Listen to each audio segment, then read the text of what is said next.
Welcome to the inaugural episode of StoryChaser. I'm your host, Tara Ruff, and I'm thrilled to begin with an absolute powerhouse in the racial justice and civil rights space, Alicia Mercedes, founder and principal consultant of Luminous Strategies, a senior advisor at Hewed, and the former press secretary of the NAACP. So Alicia and I met back in our agency days. I had just stepped out of journalism, and Alicia was already on the front lines of some of the world's most urgent racial justice movements. Her fire and sheer tenacity had me thinking, oh, yes, this is a woman I'm going to get along with just fine. So, Alicia, thank you so much for being here for this very first conversation. You know, when I dreamed up this podcast, it came from my years of booking guests on national television and later working in PR alongside you. And as you know better than anyone, even when a client's story is powerful and their mission is urgent, all the pieces seem to line up. It doesn't always break through the noise. So when we talk about what it means to break through, few areas are as urgent as racial justice in America. It's not new. It's the work that you've been dedicated to for nearly a decade. So I want to start there. You were on the front lines of messaging for the most powerful legacy civil rights organization in the country, the NAACP. As press secretary, you weren't just reporting, you were shaping how stories reached the world. So starting with that first question is, what did it feel like to hold the responsibility in moments of national crisis? Yeah. Well, thank you so much for having me, Tara. I'm really honored to be a guest on this show. I think that when we're talking about racial justice and we're talking about its prevalence versus how known it is, right? The issues of racial injustice are happening every day across this country. I think that part of the challenge as National Press Secretary for the NAACP was not only the pitching and breaking through, but also deciding which stories to put resources behind, right? The NAACP is active across 47 states. And unfortunately, the reality is in this country, especially today, that there are issues brought to our attention every day. And I think that one of the biggest challenges as also being a Black person and holding that power is not that any one person's story is more important than the other, but how can we make the most impact? You know, impact is scalable, so we can find different ways to bring attention to somebody's story. But the reality is, and I'm sure you know this well, is that news is a business, and very often within their business model, there is no room for Black stories, right? There is a very specific type of Black story that corporate news finds to be important. And many times, the stories that we're hearing on the internal side of this are stories that we know that are unfortunately not going to break through this cycle. And so I think that the challenge was really multifaceted, right? Having to explain to somebody why, I find their story to be incredibly touching, incredibly important, and I think everybody should hear about it. And, NAACP finds their story to be very touching, very important. But unfortunately, corporate America and the news structure within corporate America is not going to feel the same way, right? And so, how do we then find alternative pathways to make sure that the audiences that need to hear about their story are going to hear it? And so, sometimes that meant, doing more targeted communications on social media. Sometimes that meant, putting more effort behind local news to make sure that people within a region, at the very least, were able to hear and understand this story with the hope that, it may rise to national news. Um, and then, at times knowing that, okay, based on the news of the week, based on the political climate, we can break this story through national news. And so I think that it was a process that was very difficult to get used to, honestly. Yeah, absolutely. I mean, working in news on the other side as well. It's one of those things where you, as the reporter or as the producer, see the value, but to get through to a news cycle where five different shootings are breaking and there's so much going on internationally, it feels, in my own personal opinion, just very hard. It's very sad to let those stories go when you know how important they are. And as we know, millions of people still watch the news. They're reading the statements, they're seeing the interviews online or on TV. So often, as we know, it's the communications teams, the voices kind of behind the curtain, who are helping to craft those messages, helping to create something that we are hoping the world finds just as urgent. And to know those words could shape the nation and how they understand a certain moment, it's a big responsibility. So, my question for you as well, in having worked for the NAACP, but having done work in different types of racial justice organizations, how it feels to know that the words you're helping craft could inspire action, could change the way someone thinks about a topic. What kind of responsibility is that to carry?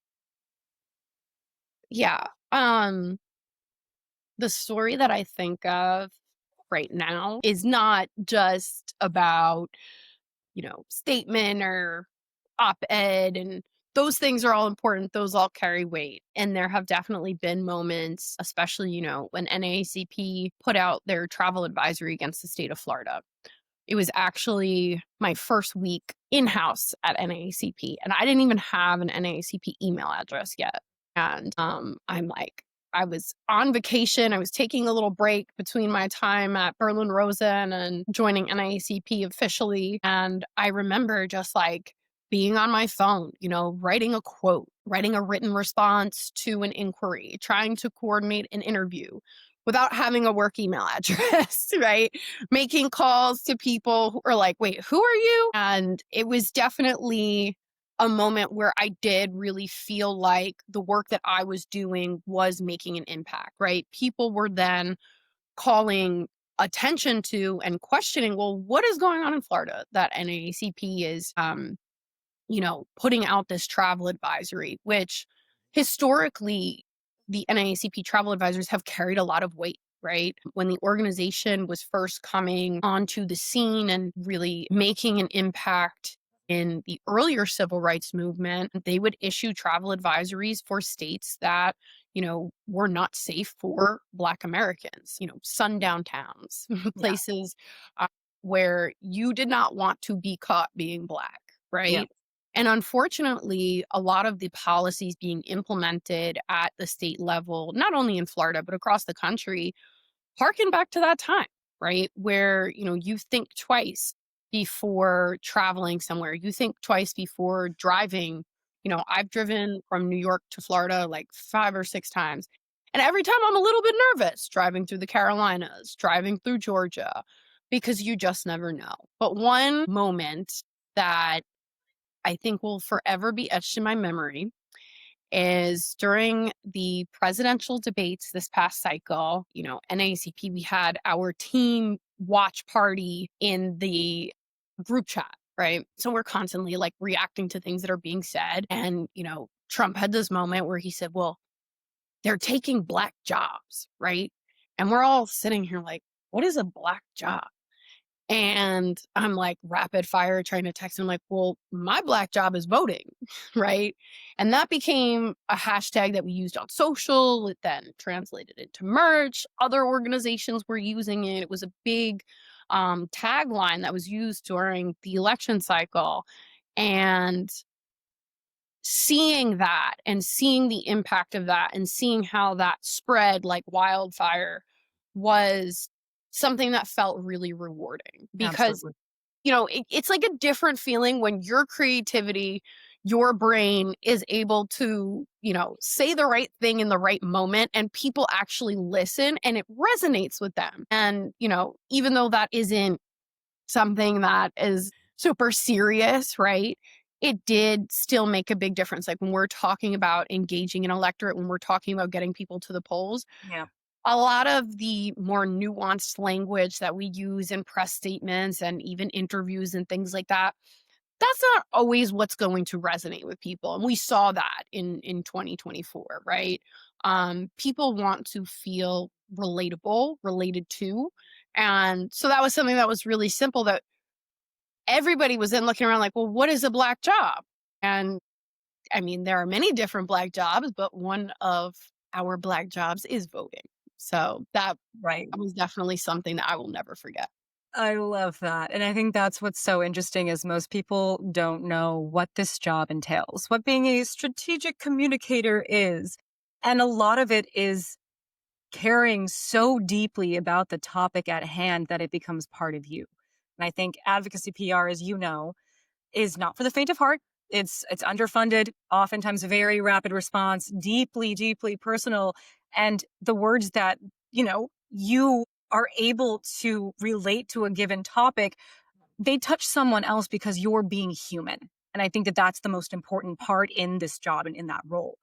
So, with that being said, you touched on it a bit at the top, but how do you navigate the balance between being both a professional strategist and deeply personally invested in the words you put into the world as a Black woman living in America as well? That's your identity and the job.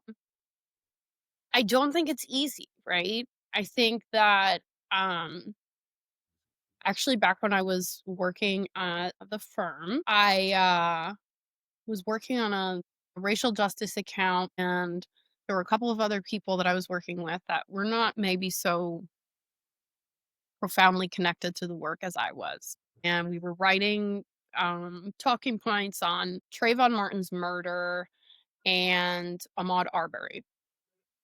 And I'm going through the talking points and, putting my 2 cents in. And I noticed I was like, well, they spelled their names wrong. And like, you know, at certain points, it's like, well, that's like not the biggest deal. But that was a moment where it was really like, I'm offended by this, right? Right. Because you are wielding the power of the pen in talking about these tragedies Yeah. to a mass audience. And I'm a big believer in allyship, and I don't think that the responsibility should not solely rest on Black people to tell Black stories about Black pain. But I think if you are going to shoulder that responsibility, then to do something as simple as make sure that you know who you're talking about and Right. and and being correct in talking about it for me is like the bare minimum. Right.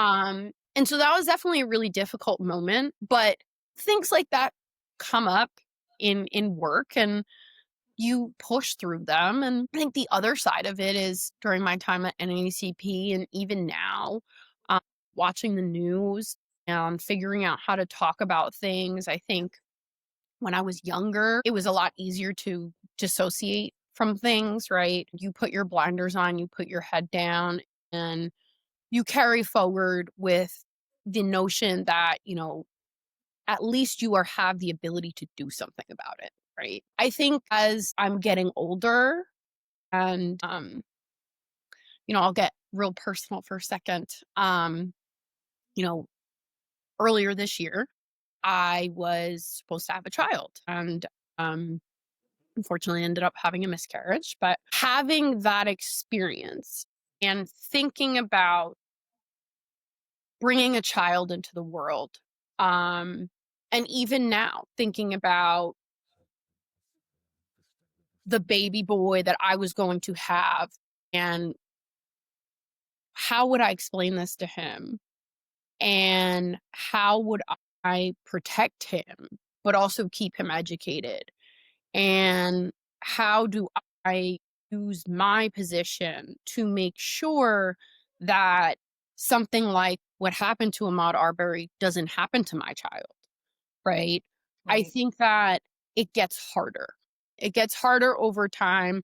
And I commend people who have children and who do this work because I can't imagine. I mean, it's very hard to think about, well, that could have been my child, Right. right? Even just this past week, what we've seen in Mississippi, um, with a 21-year-old man going to college. You send your child to school and you hope that, they're going to get an education, have a little fun. Um, and something so horrific happens. And people make the assumption that, you know, was of his own doing, right? And I think that is the hardest part. So often when tragedies inflict Black communities, the first question is, well, what did they do to deserve that? And to have to answer that question and prepare other people to answer that question consistently when we're preparing them in a rapid response moment, right? When, we're writing a statement. Well, how do we write this statement in a way that is going to address those unasked questions, right? I think it's really challenging, but it is also a superpower, right? Because if I am the national press secretary for the NAACP, I am speaking in a sense on behalf of the millions of Black Americans that the NAACP represents. And so, me and my unique identity, I now have the ability to voice their anger Right. and their frustration on a national platform where a lot of people, feel well a certain way about news, about these current events, but they're not able to express it. And so I think that it has always been a challenge, but I also have seen it as a blessing in many ways, because the worst thing is to feel helpless in a moment of tragedy. And so I've always really, taken whatever I'm feeling and channeled that into my words, or channeled that into my aggressiveness in trying to get somebody on TV, or, whatever it is. But it's given me an outlet.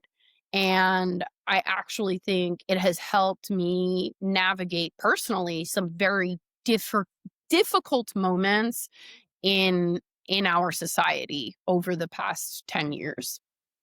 No, I think that that's such a good point. And one of the common threads, just in what you're saying, leads me to another question that I think is a warranted question based off of how we've seen the American news cycle react to Black pain. And that is, do you think the public has grown desensitized to it? And how, in the roles you've been in, but also as a human being living in this country, how do you push back against that? I'm going to take it a step farther and say that the world is not necessarily desensitized to Black pain, but actually sees it as entertainment. I think that, you know, even the murder of George Floyd, right, I think was an incredibly important inflection point in our society, in American society, in global society. But I also think part of the reason why there was such a response is because people had the time to sit there and watch the video over and over again, because they were locked inside and in quarantine, and people had the time to go out and protest and post a black square on their Instagram page. And that was the trend of the summer. But, even on the flip side of that, like, I mean, growing up in the 90s and 2000s, we had, Maury and Jerry Springer. And, you know, now we have TMZ and World Star. And it's like people consume Black. I mean, that is a degree of Black pain. Like, it is nobody's business to be putting, things out there in the world about somebody's relationship or somebody's abuse, right? With Meg Thee Stallion and Tory Lanez, right? How this became like some national dialogue about a relationship between two people that turned violent. And people find this to be entertaining. I mean, they're like World Star, TMZ. That is basically all of the content they put out is some degree of Black pain.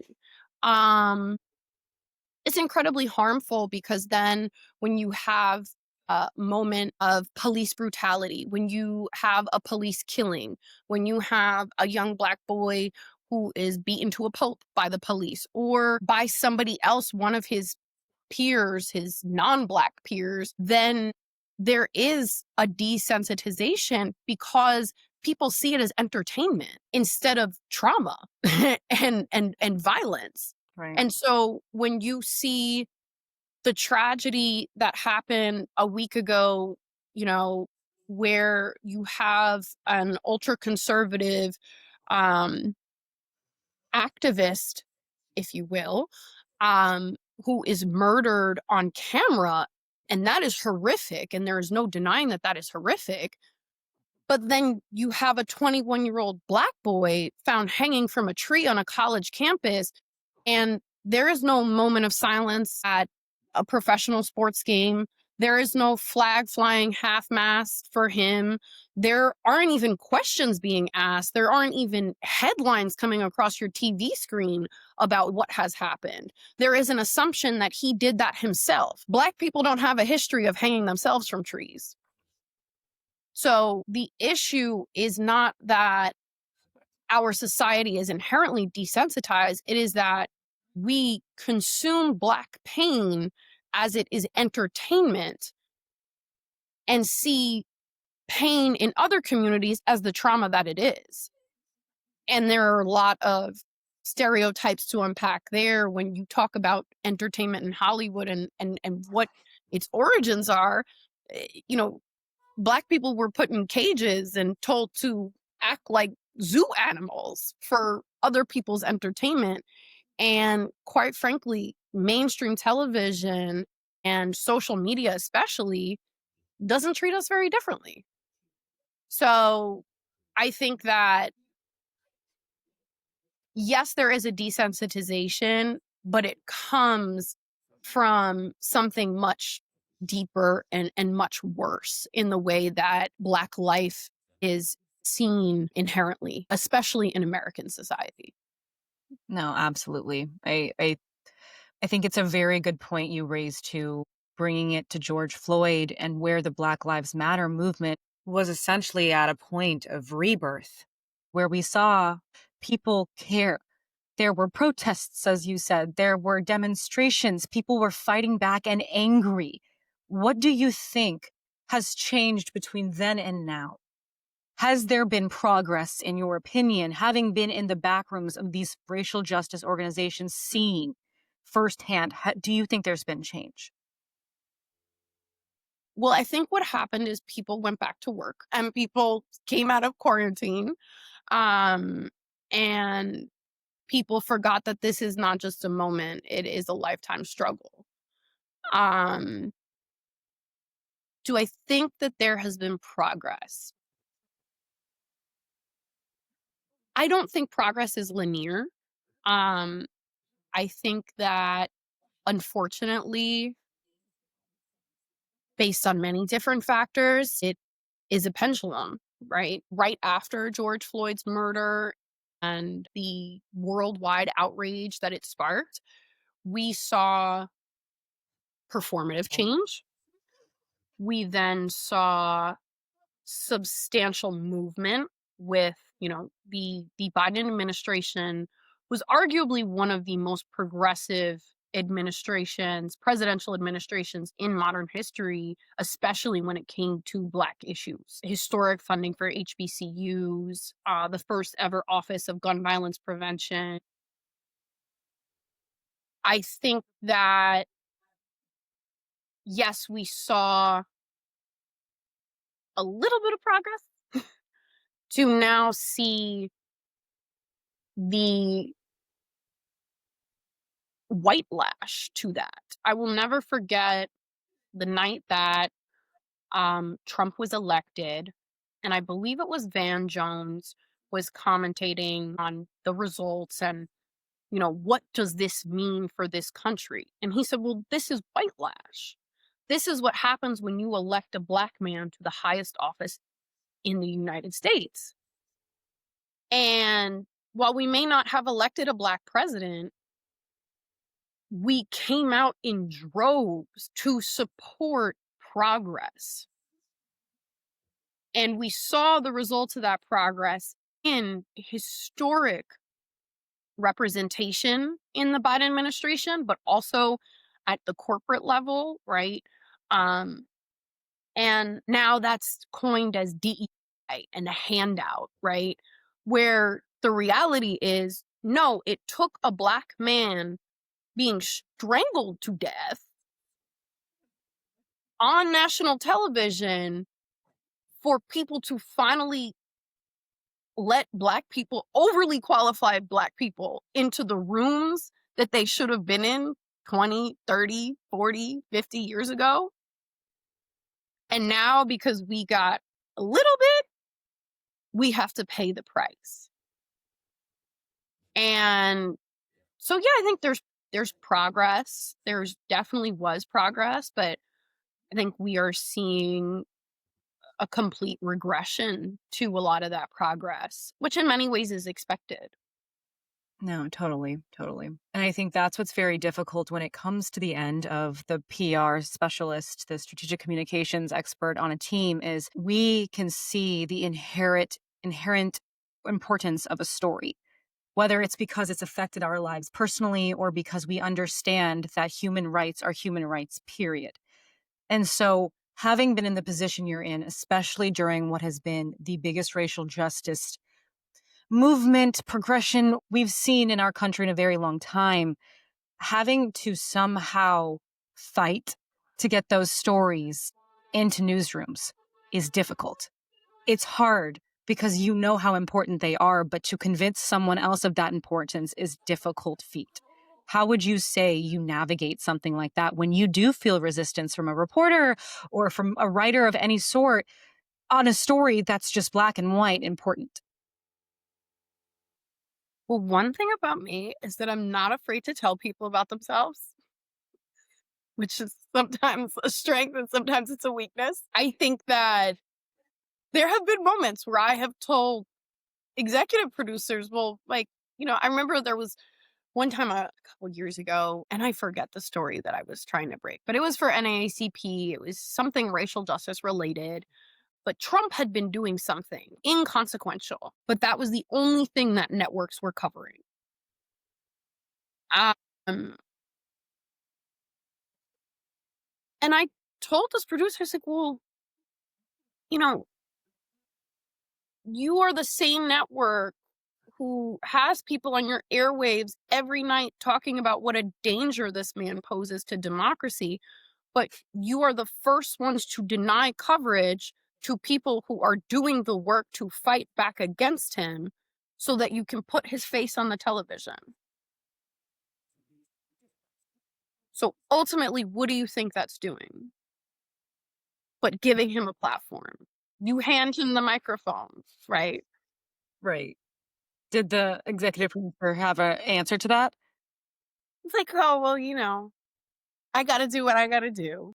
And it's true. Like I will I will never fault a producer or anyone on the back end of TV because anyone that I interact with is not ultimately the reason why these stories aren't breaking through, right? And you know this, like there are stories that yeah, I've also worked with producers who really care about the story that I'm pitching them and are really working with me to try and get it covered, but they're receiving pushback from somebody much higher up, or they have, you know, certain guidelines that they have to follow because again, as we said before, news is a business. And I think actually something, that we've worked on a little bit together, that I'm working on right now, EHBCU, right? Which especially in this climate, as we see Trump, defund minority serving institutions, which is really HBCUs, right? Um, these 6 HBCUs have come together to create a program that is going to expand access to education, particularly for the millions of Black Americans who started but weren't able to complete a degree, right? To open pathways for them to, get better jobs, to get promotions at a time where Black unemployment is at the worst rate since the pandemic. But nobody wants to cover that because again, there is an obsession with Black pain. right? Or black anger. If there was a riot tomorrow, it would be all over the news. If, a young black boy was shot by a white police officer, it would be all over the news. But when it comes to black joy, black progress, it's really hard to break through because that's not what sells. And so I think that, sometimes it's a push and a pull. Unfortunately, what is most successful in pushing these stories through is tying it to something that these corporations care about, right? Yep. So the hook may not actually be anything to do with Trump, but if you put his name in the pitch, it's more likely to be pushed through because that is what sells, right? Um, you know, if you're picking a fight with somebody, that is what sells, right? And that may not be what is important to me, to the NAACP, to any organization that I'm working with, but it is about how we get the story to break through. And then we tell our story, right? A lot of times I get pushback from clients and on the way that I word a pitch or the way that, you're presenting something. It's like, trust me. Let me do this part. And then once you get the opportunity, once you get the interview, once you're booked on TV, you can say whatever you want. I mean, short of anything crazy, but you can say whatever you want. And so it's really just about getting your foot in the door. And sometimes that takes some maneuvering. And sometimes it takes pushing back on somebody. So the producer that, I had called out about the Trump stuff, ultimately the story didn't end up getting covered because it was wall to wall Trump coverage. But it did make him go back and talk to the person above him and try a little harder. And I think that generally speaking, like, not only do you have to advocate for your stories, you have to advocate for the people that they represent, right? And you have to call out the hypocrisy, especially within the mainstream media, because you have the power to do so. There aren't many people in this country who can say, they can call up a booker on CNN or call up a booker on MSNBC, right? And they'll actually listen to what you have to say, right? And so if you're not using any sort of platform you have to speak out against those types of things, then what are you doing?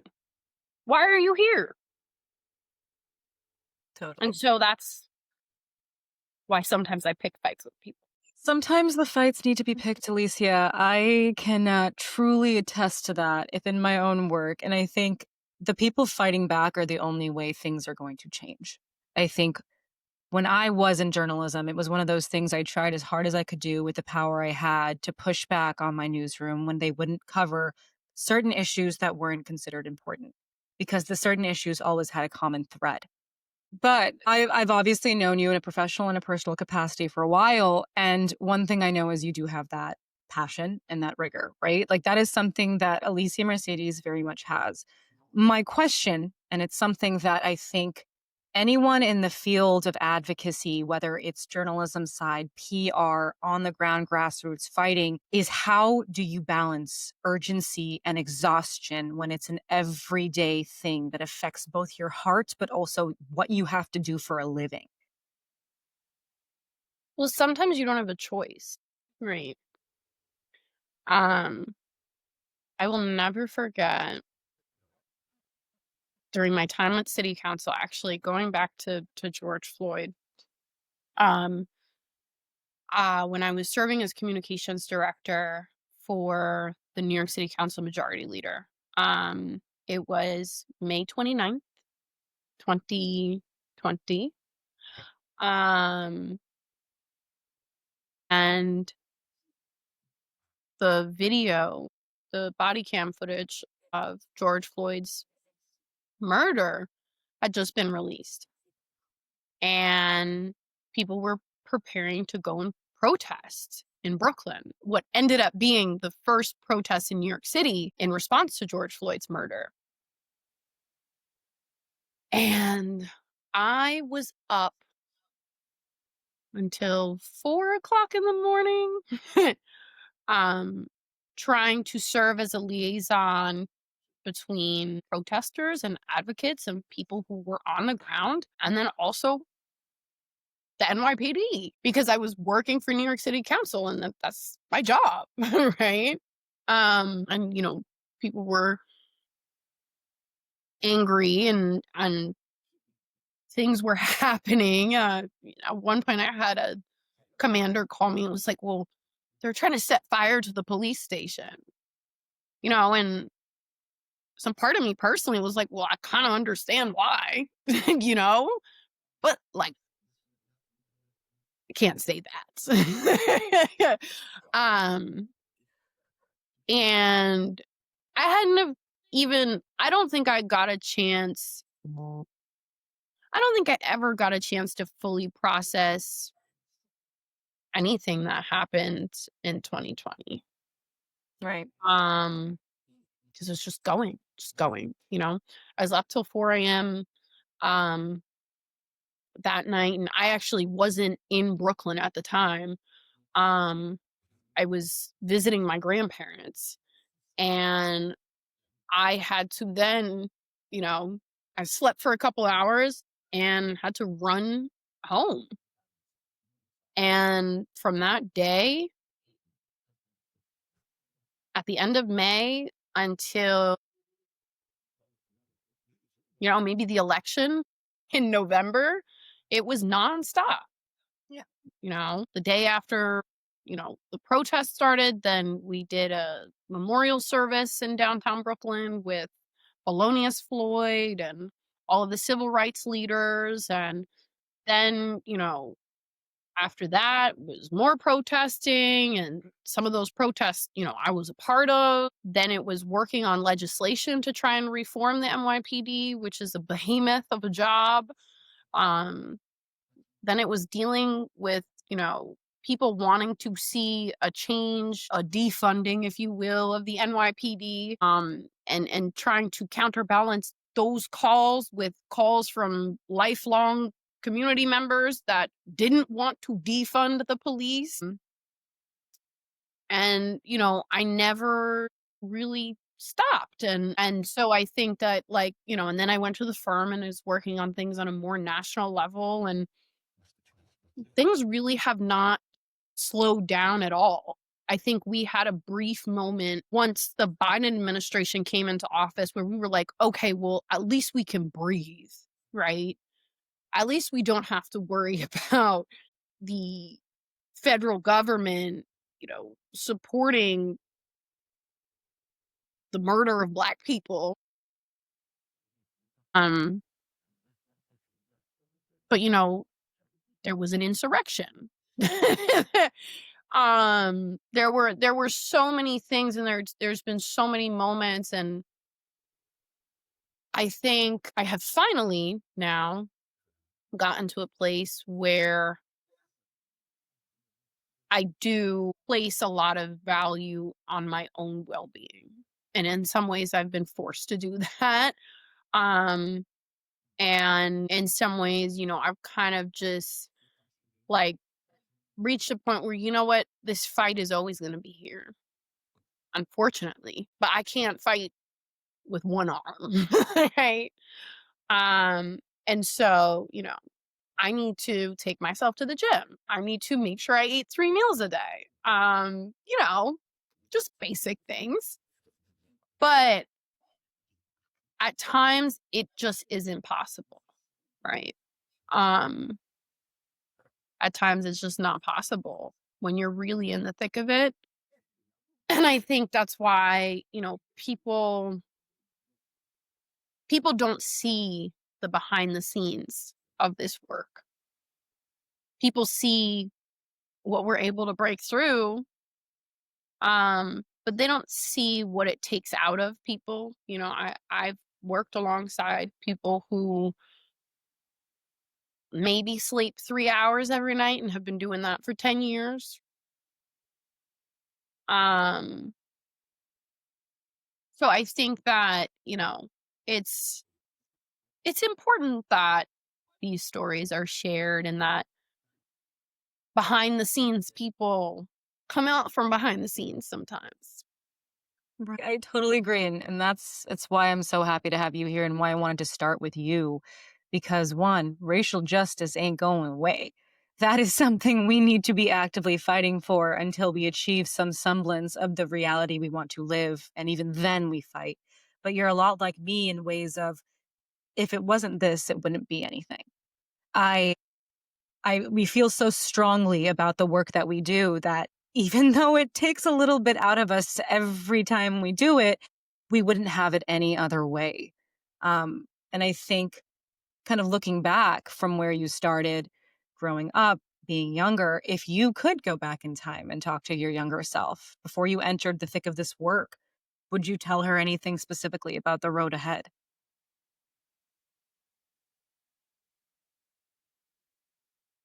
Um, I would say to always be your own hero. Um, there are a lot of people doing a lot of great things in this world, but human nature is that people will disappoint you, right? And everything is not always as it seems. And you have to be your own hero. You have to be your own advocate. You have to fight for yourself before you can fight for anybody else. Um, and I think that that is incredibly important, something I'm still learning. um, Same. but I Same. think if I was able to tell myself that, 15 years ago, I would have saved myself a lot of, heartbreak and disappointment. I'm like, okay, well, you know, this looks a certain way from my doe eyes, but when you get up closer, it may be a little different. And that's okay, right? As long as you are doing what you believe in a way that you can be proud of, that is all that matters. That is all that matters. If you can look back and say, hey, I would not have changed a thing. I know that I did everything I could. I know that I gave this my all and learn how to be okay with that. Because, like I I was like, I'm gonna change the world. I have so many. I want to run for office. I work for an elected. Don't want to ever run for office. Not happening. And maybe I haven't changed the world in a way that mountains have moved, but I have changed little segments of things that I am incredibly proud of and that, I think that was my purpose to do that thing or to move that needle or to make sure that story was told, right? And so be your own hero. Don't look to anybody else to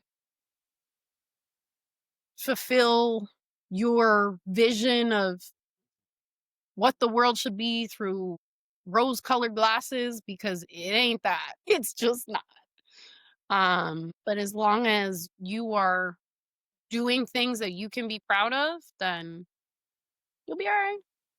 No, I couldn't have said it better myself. I think that it's something that anyone who's listening can take something away from because at the end of the day, it's ourselves, right? We sit with ourselves at night in bed. We sit with ourselves in our minds when we wake up and we want to be proud of who we are um, more than we want to leave a mark on this world. And I think that that's just important to keep in mind.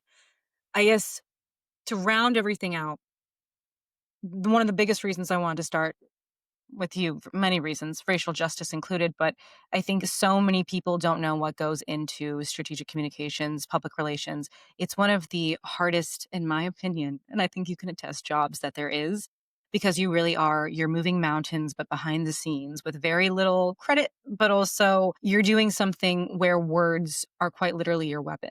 And I think that that's something that's incredibly important. So, for anyone who's listening, from your point of view, what is something that other people can do when it comes to keeping these stories alive beyond the headlines for racial justice in America? don't be afraid to talk about things and make people uncomfortable. You have to be willing to make people uncomfortable. If you are an ally, if you are a person who wants no part of a movement, but you want to bring children into the world and make sure that they're safe and they have the same rights, at least, that you came into the world with, then you have to be comfortable with making people uncomfortable. I think that that's something that, you know, I will thank this new Republican Party and this man Donald Trump for, is because a lot of times, I can I grew up on Long Island where, and looking back, I experienced a lot of racism that I didn't realize was racism because nobody was, calling me names or anything like that, but they were shutting me out of things. And, like, I had a lot of friends in school, but nobody wanted to have play dates. And, like, if I had had anybody in my life growing up who was comfortable with making other people uncomfortable, things might have been a little different for me, right? And I think that that is something, even in the spaces that I'm in, asking questions that people don't want you to ask. Because that is what challenges us. And this doesn't mean that you have to go out and try and place a story in NBC or the Washington Post or the New York Times, but it means that you have the power to have a conversation with your neighbor Yeah. or your partner or your family. Um, and I think, like, the two things people say to never talk about are politics and religion. Talk about them. Uh, because what is the saying that the Washington Post said? The democracy dies in darkness, right? But more importantly, in silence. I agree. I agree. I think that's why the political discourse in this country right now is so scary. It's because we stopped talking to each other.